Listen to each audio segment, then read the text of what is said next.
All right. Well, thank you for joining us, Sho. And we're here on the United States of Chess project. And we met very randomly in Las Vegas. You got your banana signed by a bunch of chess streamers.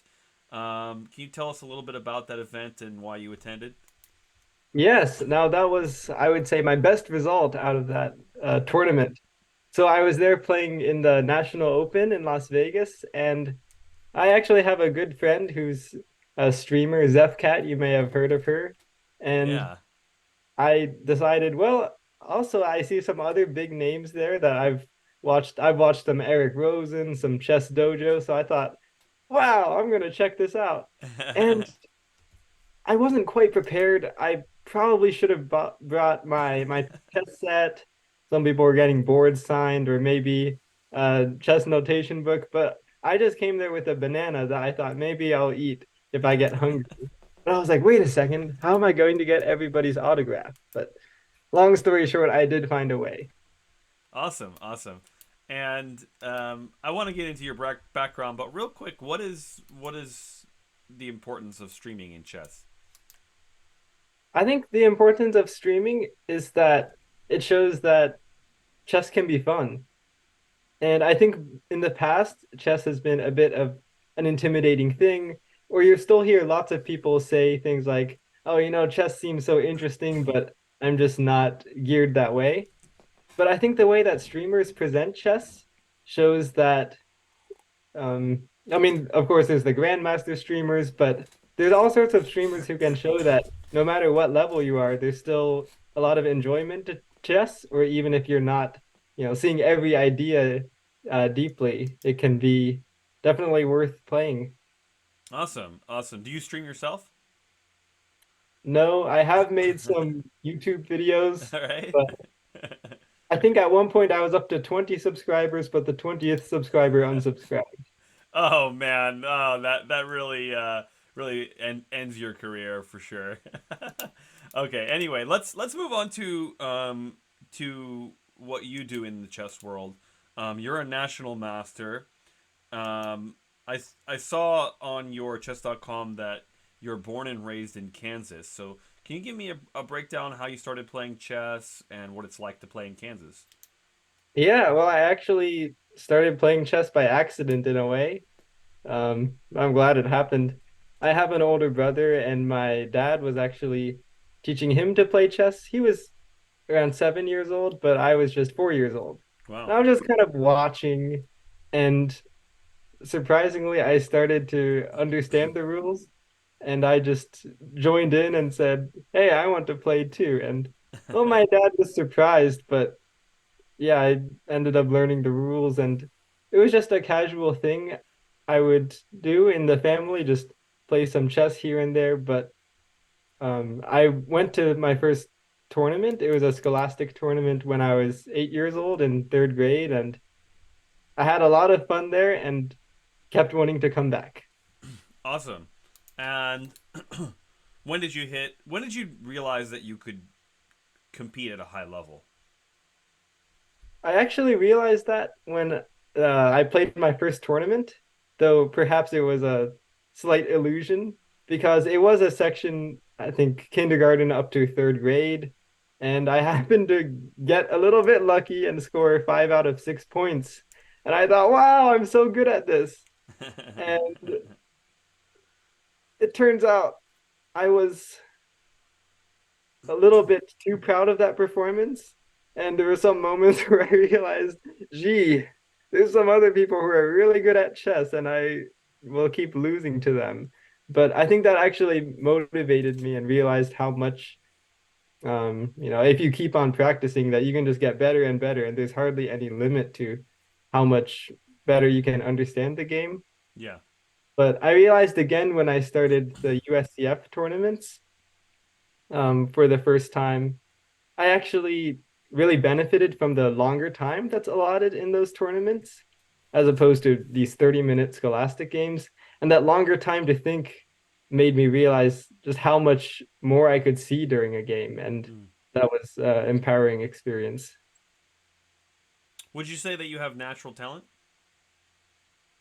I would say I have some, but not as much as a lot of people you see. And I think natural talent really helped me out at the beginning, but at some point, I think it starts to matter less and less, and it's all about how much are you practicing.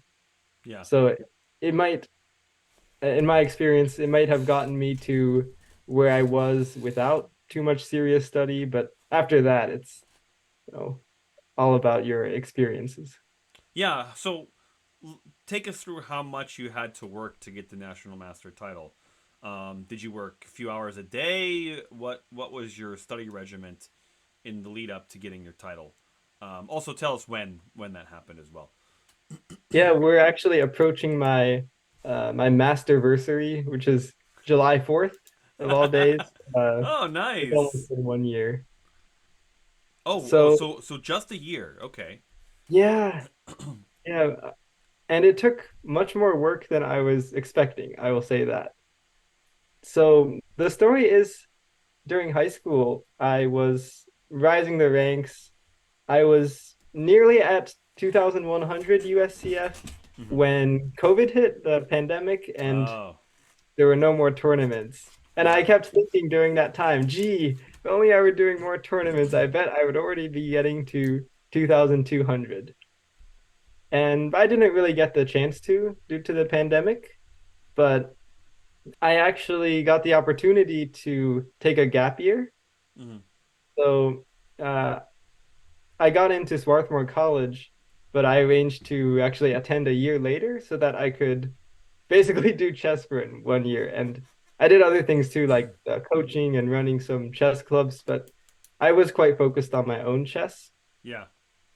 But it was like having to start all over again because it seemed like everybody else had gotten so good, and a lot of new players too were suddenly very underrated.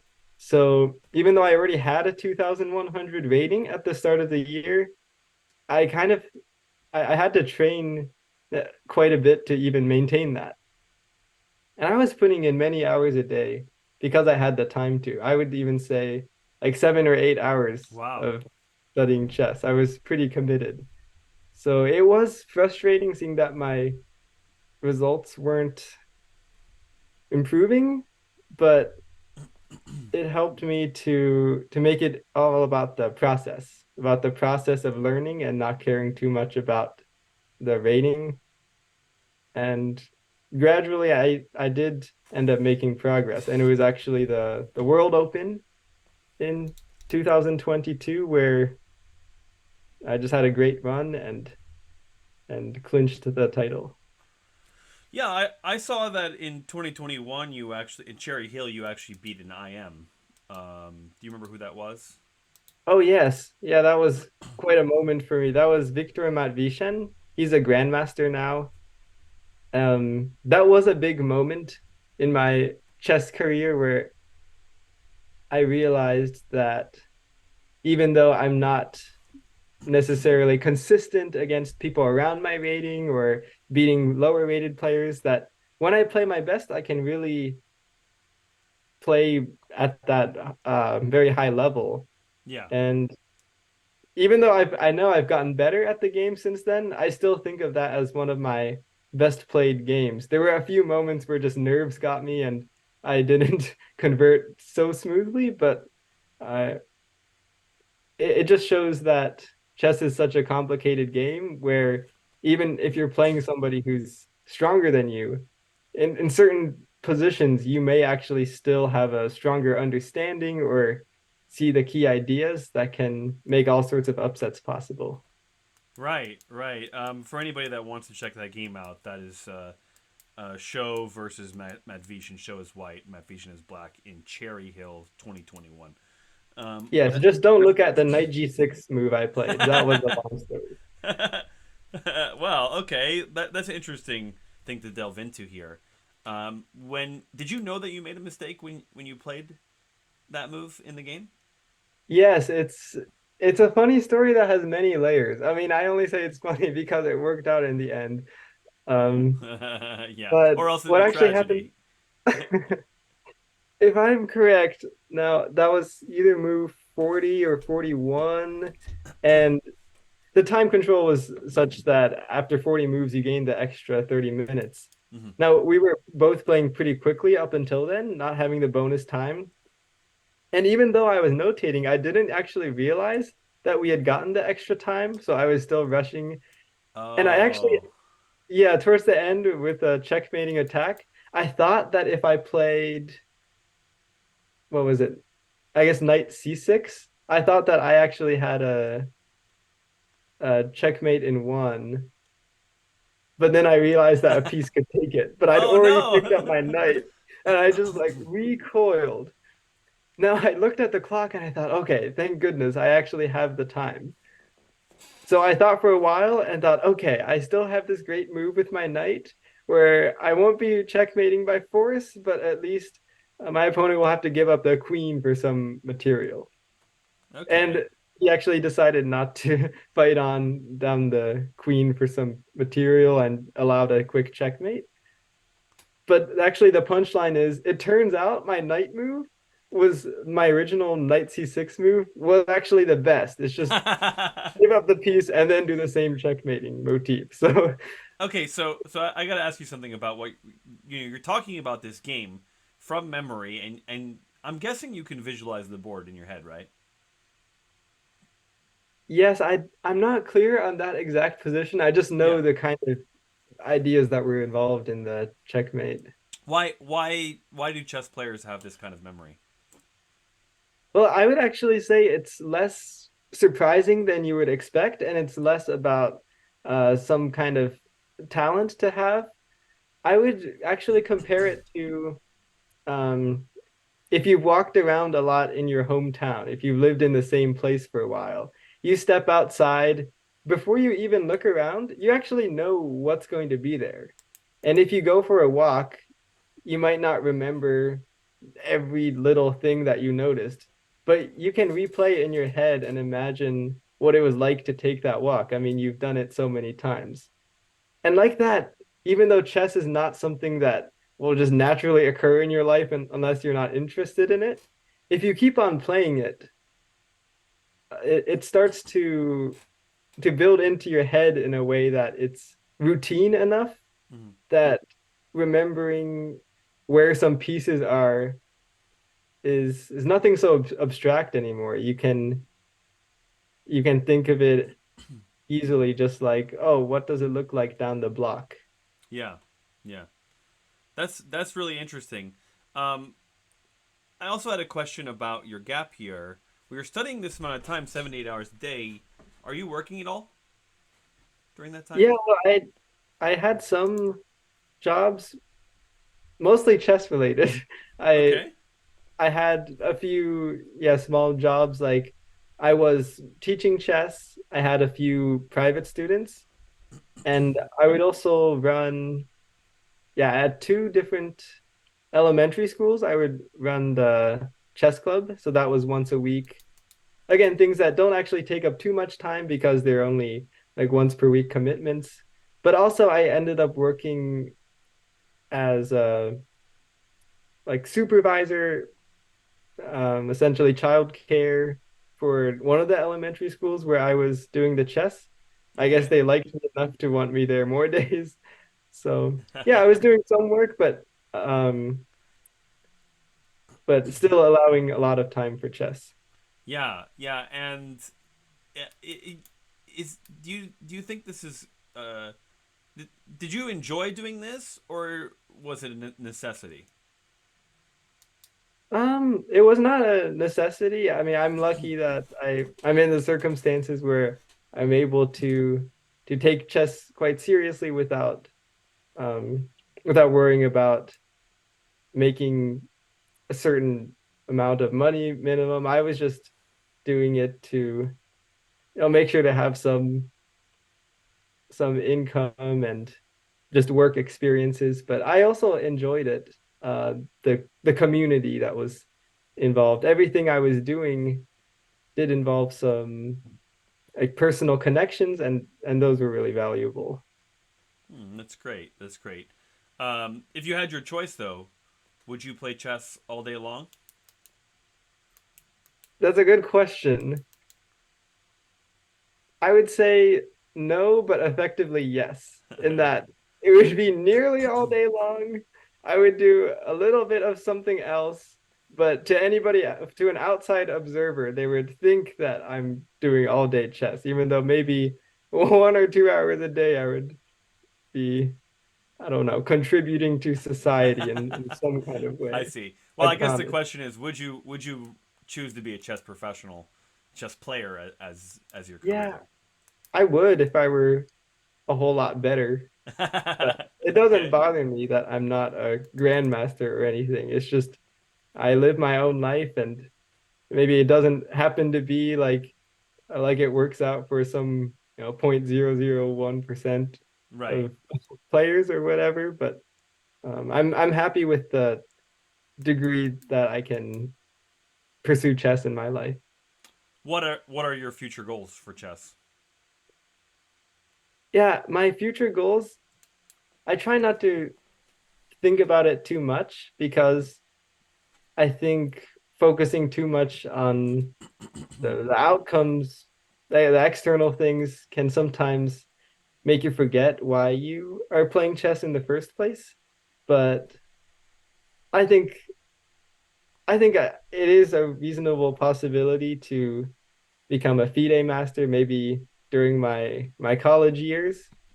And after that, who knows? But I do plan to keep trying to improve in chess throughout my life, no matter how impossible it might seem Yeah. sometimes. Where do you go to college again? Swarthmore College, not the one on my shirt. This is I just have this shirt from my older brother. But yeah, I go to Swarthmore, which is in Pennsylvania. Okay, it's in And Pennsylvania. Pennsylvania is much richer in chess than Kansas is. Is there a team? There's not a team. It's a pretty small college, so not many people to begin with. Okay. But there is a chess club, and yeah, I go sometimes. What are you studying there?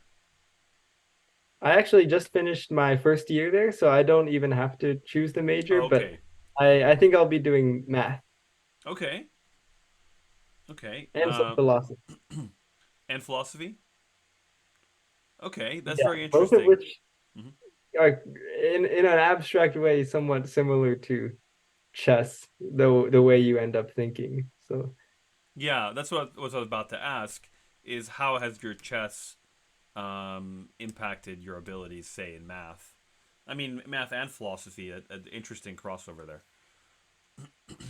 I think it has helped in some ways by simply training me to focus and to not give up.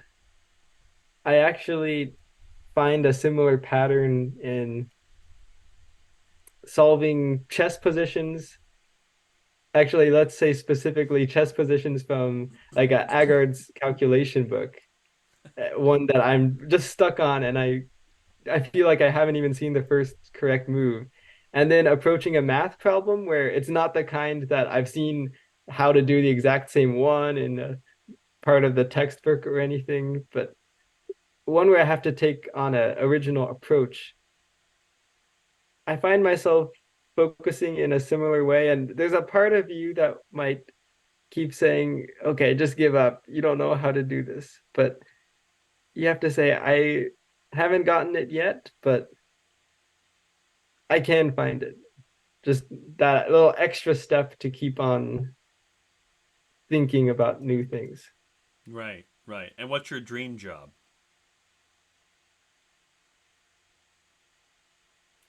Yeah, maybe we can talk about that professional chess player Oh, situation. okay.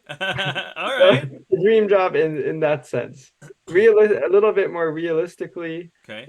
probably something related to math. I also like teaching quite a bit, which I first discovered through chess. So I would be quite happy doing something like um, being a math professor. Okay. Oh, I forgot to ask this earlier. What did the kids call you? Did they call you Coach Sho? Coach G? I'm just curious. Um, they just call me Sho. Okay, let's call I it guess Sho. Okay. my name has a certain ring to it. They don't need to say anything else. But Yeah. Okay. Real quickly, and then back to let's get back to the your dream job.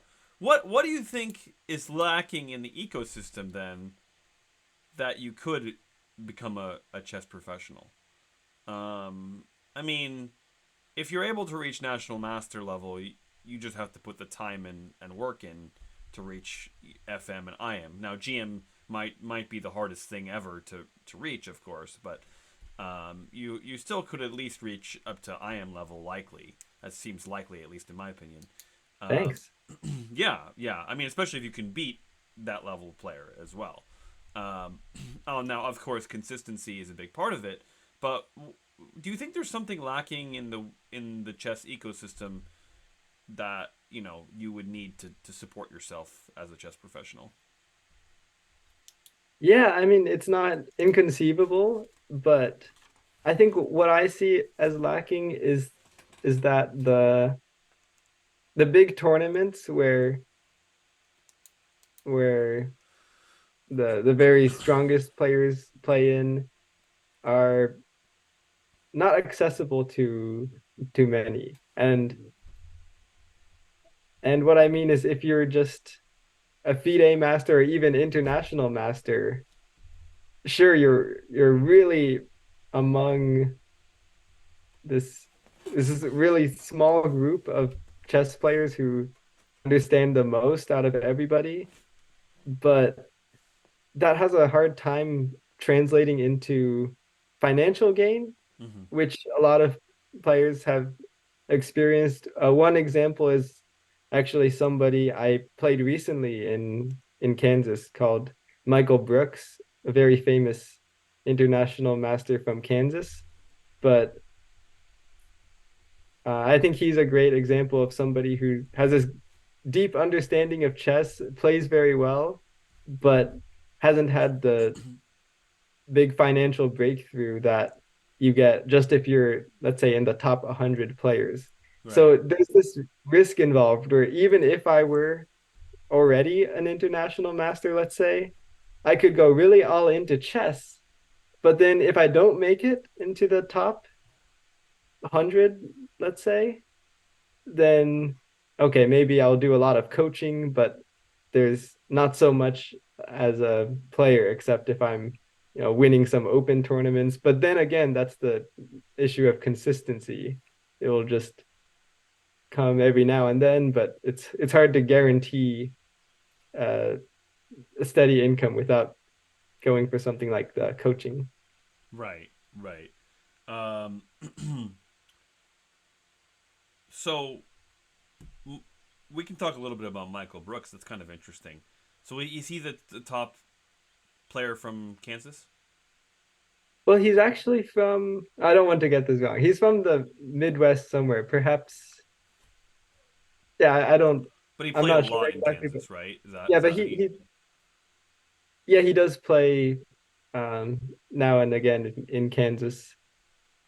And he used to be considered one of the best players in the country when he was younger, Mm-hmm. but he actually never got grandmaster norms because even though he was clearly at a grandmaster level, um, grandmaster norms often you have to travel, play in a norm tournament, or go to go to somewhere where all these different federations are represented. So Did you it have? is a financial, Oh, sorry.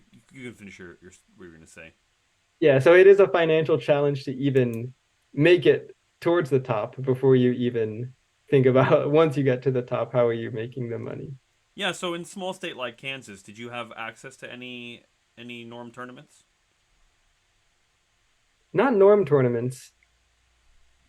I actually haven't played in one, but I've been fortunate enough to travel around to all sorts of places, especially when I was younger. That was a big help because even normal tournaments don't happen so often in Kansas. Where can you name some places that you visited?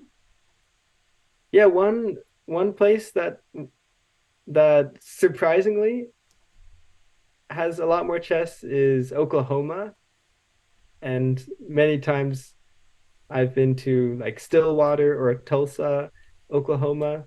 And Oklahoma, I think, has like very similar reputation to Kansas.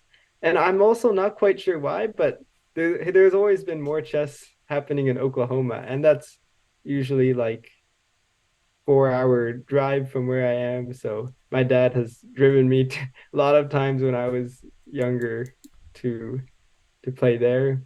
Okay. Also, St. Louis is a few hours of a drive from where I am. Okay. Right. Right. Um, Actually, let's talk about that. Let's talk about the support of your parents.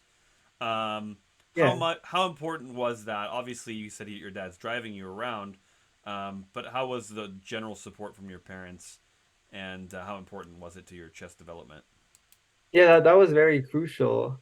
Um, that, well, both of my parents from the beginning were, generally supportive of me playing chess, thought it was a good hobby to have when it was, before I started even going to tournaments, signing me up for chess clubs, things like that. But especially being in Kansas, it's crucial that my dad has taken me on many trips to go to tournaments because otherwise there's maybe once every couple months somewhere in Kansas I could play. Right. So even if I had the skill level, it would be difficult to make achievements like national master. Right. Right. Okay, I just thought of a silly question.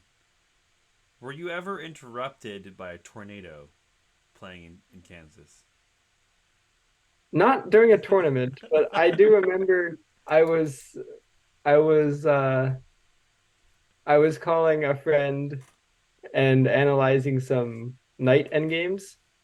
So, and I was in Kansas, and then the tornado siren went off, and I had to go to the basement. But then we kept looking at the night endgames. I was like, oh yeah, just the tornado siren. I'm used to it.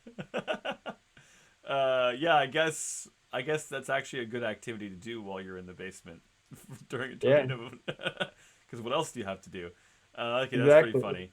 All right, so let's get a few fun questions about your personal life. First, in regard to chess, who would you say your heroes or anybody that you looked up to in the chess world are?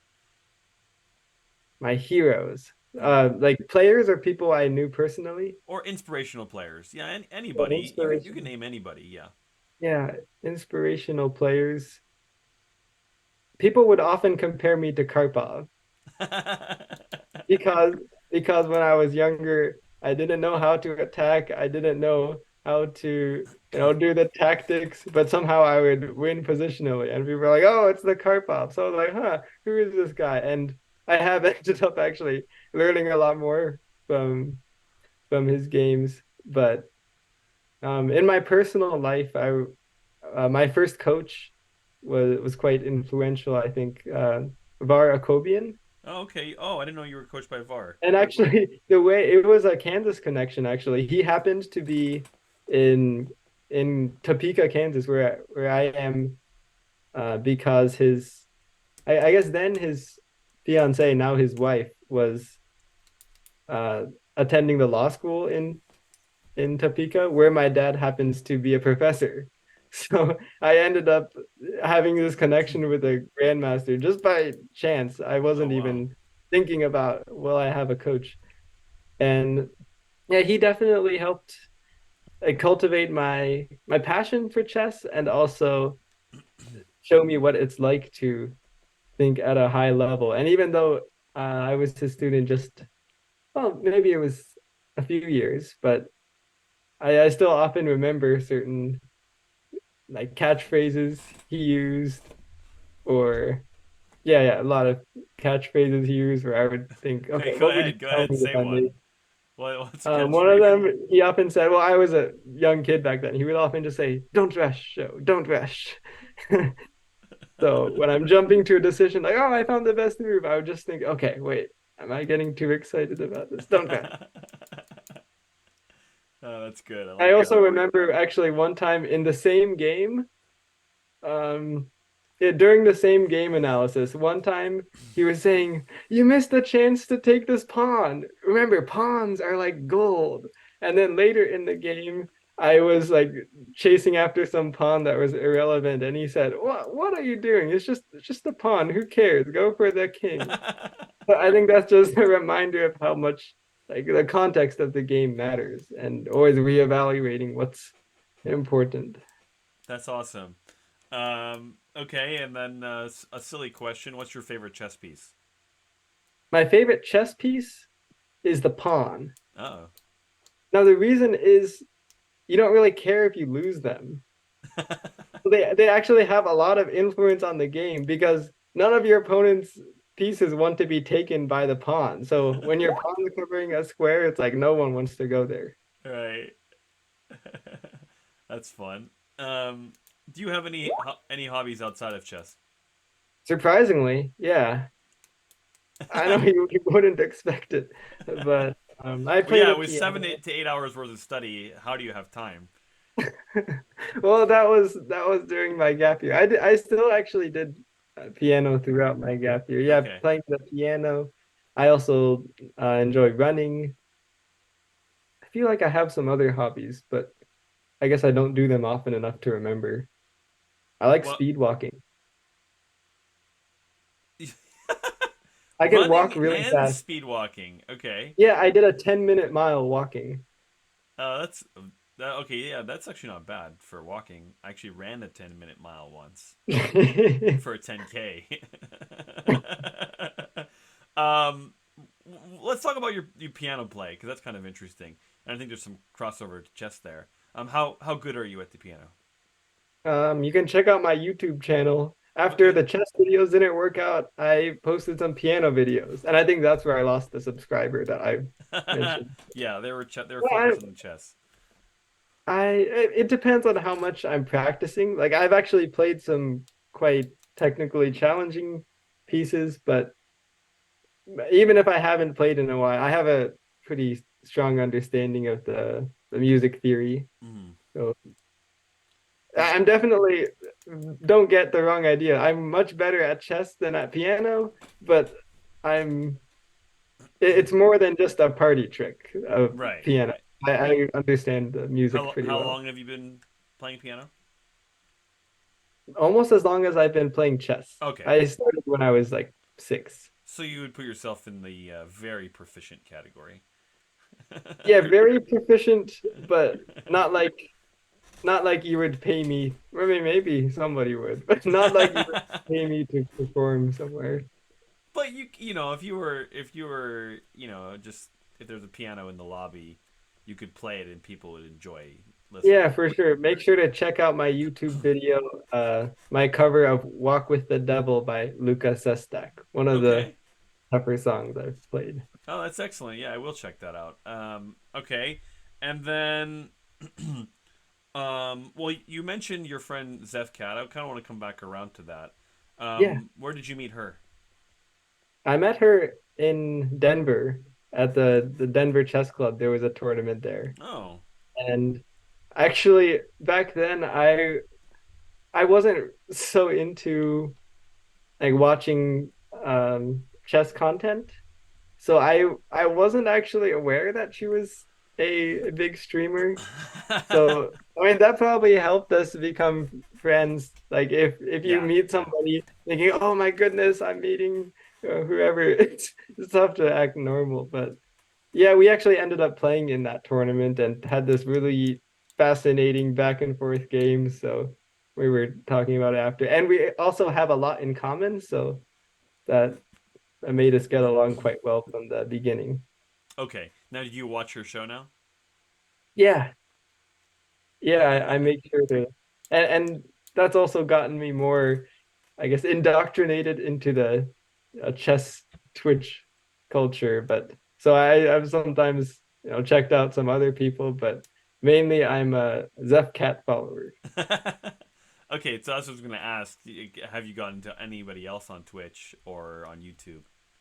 Yeah, I mean, not I don't follow anybody else like all the time, but yeah, I definitely check some other people out. Actually, I watched a little bit of um the Botez Okay. sisters just because I happened to also meet one of them in New York one time. Oh, I okay. went to Alex in the park. Oh, I did was you like, play her no, we just talked for a bit. in Washington Square Park or? Yeah, it was Washington Square. I think she was like just finished with recording, so she was like, "Oh my goodness, no more chess."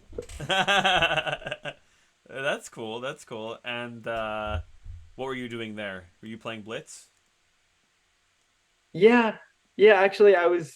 I mean, I wasn't all the way in Washington or in New York just to go there, Hmm. but I have some family in New York, so while I was there visiting them, I was like, "Hey, I want to check out this place."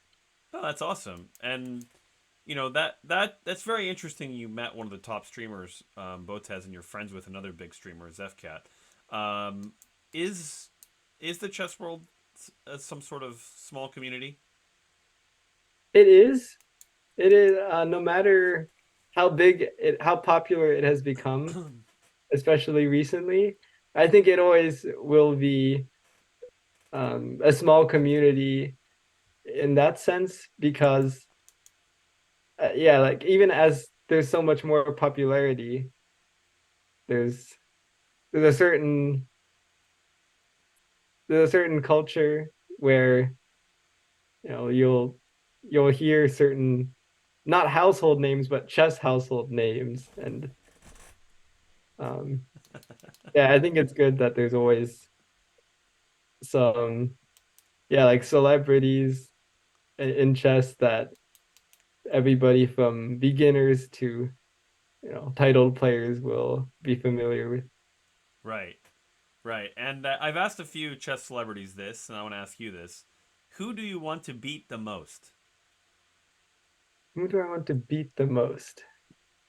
That's a good question. I'll have to think the strategy. Do I want to gain the most rating or have Well, yeah, the I best? guess there's one person you'd want to beat if you want to gain the most rating.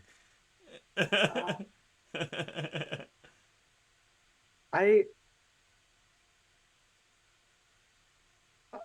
I'll give an interesting answer to that, Okay. and I won't actually name drop because it's not a famous person, but I really want to beat somebody that I lost to at a tournament recently where I was winning almost all of the game, but I didn't convert it. Oh, Because to me, it's not about the glory or anything, but I want to I want to play good chess, and it right. bothers me a little bit that I didn't convert a quite winning position. So it's something I want to work on. And okay, fine, maybe it won't be that exact opponent, but I want to have a similar situation and do better the next time. Okay. Then I guess that leads me to a pretty natural question. How does it feel when you are winning a game like that and then you make a mistake at the very end? Maybe even after a few 4 hours of playing. How does that feel? Yeah, well, I think something that would encapsulate how it feels. I'll actually make reference to another chess streamer I've watched, Ben Feingold. I would say the truth hurts. Um, because I think those it hurts, but at the same time, I've gotten used to it because it keeps happening, and every time it makes me realize that because chess is not an easy game, even when you feel like you've already gotten through the hardest part of the game, which you might think is just achieving a winning position against somebody who knows their stuff, it keeps on being hard. You never get a break, but that's also what makes chess so fascinating. And it will happen to you sometimes. Chess being hard will make your opponent um, get off track, and Yeah. yeah, anything can happen. But I've not let it bother me too much recently. Sometimes I do still have losing streaks, and I just play the next one and remember that.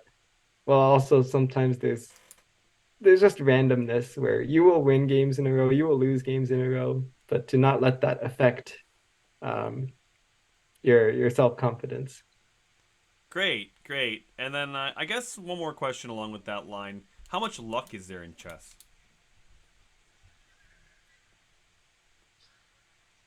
There's a ton of luck, but Oh, there's even more skill.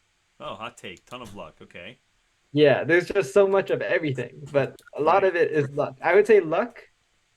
Um, the reason you might not see it is because over time, as you play more and more games, the effect of luck kind of like balances out. Like, I don't think I'm not saying that people who have reached like 1800 or some stable rating have gotten there by luck, and nothing like that. But what I mean is, in a single game, I think luck actually has a huge impact, hmm, and there's nothing in the like mechanics of the rules of the game, but just when there's two people competing, you know, people people are strange.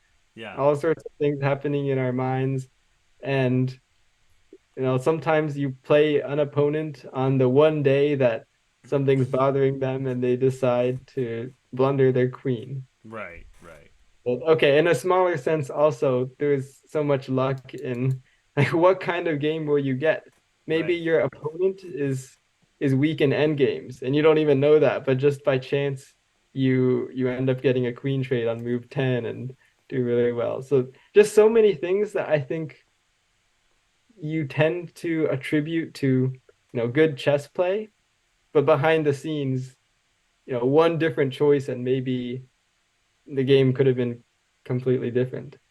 Have you ever played a game where you had a mismatch of style, where your opponent Oh, for sure. would play I one actually way? think I think when I was younger, um, partly because maybe kids are more this way, but also just um, at some lower ratings. As I mentioned, people would often just say I was like a Karpov, but a lot of the people, well, okay, there were not many competitors in Kansas, but there were a few kids who were quite strong that I kept playing at the Kansas Scholastic tournament, and some of them were like these wild attackers. They would sacrifice anything just to get an attack on the king. And I think that was actually quite instructive. I think if you are able to find somebody who has a stylistic clash with you, definitely try to play that person because I think you can learn a lot from seeing how different people think. Yeah, And even if neither of you are playing objectively well, maybe something in between that is how you should be thinking about chess more. awesome, awesome. Well, I appreciate all of your insight. Um, any last words about how chess has impacted your life? Yeah, I would say chess has been quite helpful, and I hope that if it weren't so helpful, I would not be still playing it all the time. But the fact that I'm even after achieving the national master title, I'm still playing for fun and for the um for trying to keep on getting better. I think for one, it's taught me to focus well, which is increasingly difficult in the digital age. I mean, there's so many things that could um, be have keeping your attention bouncing from one thing to another. But uh, chess, I think, has helped ground me and teach me how to focus on one thing because that's the best way to get through. Excellent, excellent. Well, thank you for your time, and good luck in getting your future titles and continue playing chess. Thank you.